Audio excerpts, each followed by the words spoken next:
Good morning. In today's class, we will learn about the Hamiltonian circuits. So, first, what are Hamiltonian circuits or cycles?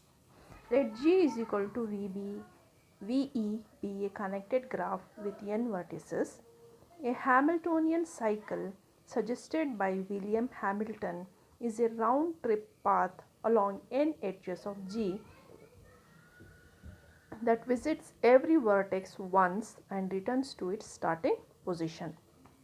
In other vertices of G are visited in the order V1, V2, etc. Vn plus 1, then the edges Vi to Vi plus 1 are in E.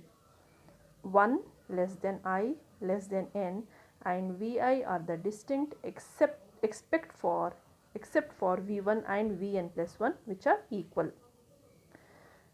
Now consider, for example, in this graph, the graph G1 contains the Hamiltonian cycle and graph G2 contains no Hamiltonian cycle.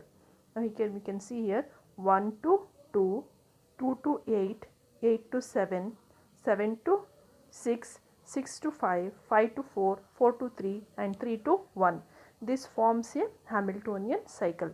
That is, all the vertices are visited exactly once and we are moving back to the starting vertex, that is from where we started, source vertex.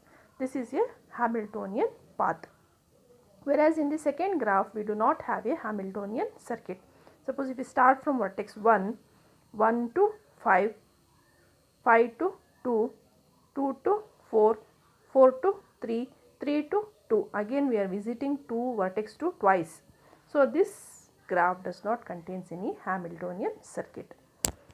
So Hamiltonian circuit is a circuit starting from a source vertex. We are visiting all the vertices of the graph exactly once and moving back to the starting vertex is called as a Hamiltonian circuit. Now how to implement this Hamiltonian circuit using backtracking? That is, we have to construct a state space tree to find a Hamiltonian circuit. The numbers above the nodes of a graph indicate the order in which the nodes are generated. Now we will see there is a graph here for which we are constructing the state space tree here. So the first component for our future solution, if it exists, is the first intermediate vertex of a Hamiltonian circuit to be constructed. Using the alphabet order to break the three-way tie among the vertices adjacent to A, we select the vertex B.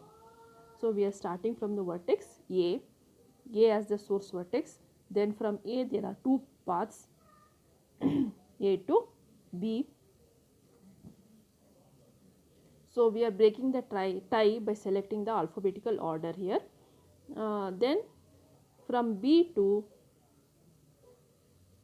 the algorithm proceeds to C, then to D, then to E, and finally to F, which proves to be a dead end.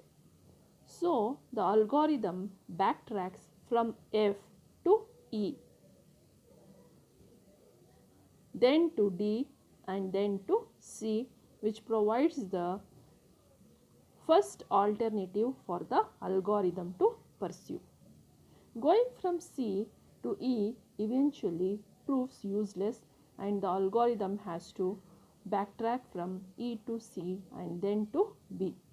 From there it goes to the vertices F, E, C and D, from which it can legitimately return to A, yielding the Hamiltonian circuit A, B, F, E, C, D, A.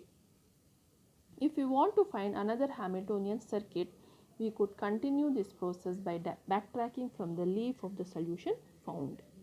Now we'll once again. So A, we have chosen the source vertex. From A there are three vertices here, A to B, B to A to C, A to D. By choosing the alphabetical order, we go to vertex B.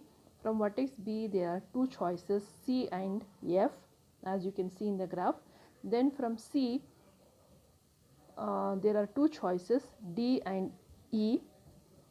From D, you have another one choice, that is E.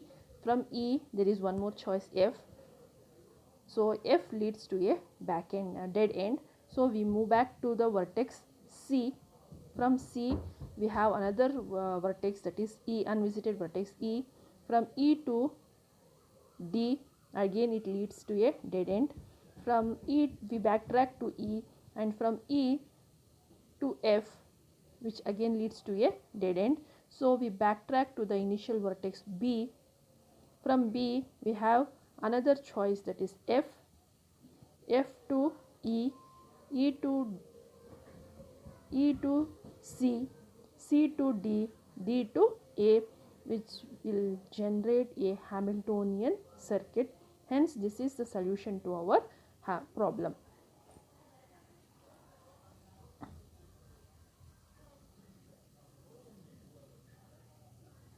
So the traveling salesman problem using dynamic programming asked for tour that has a minimum cost.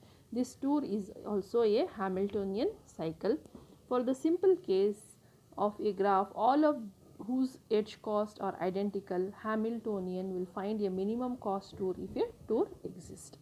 And we can solve this by using the backtracking algorithm.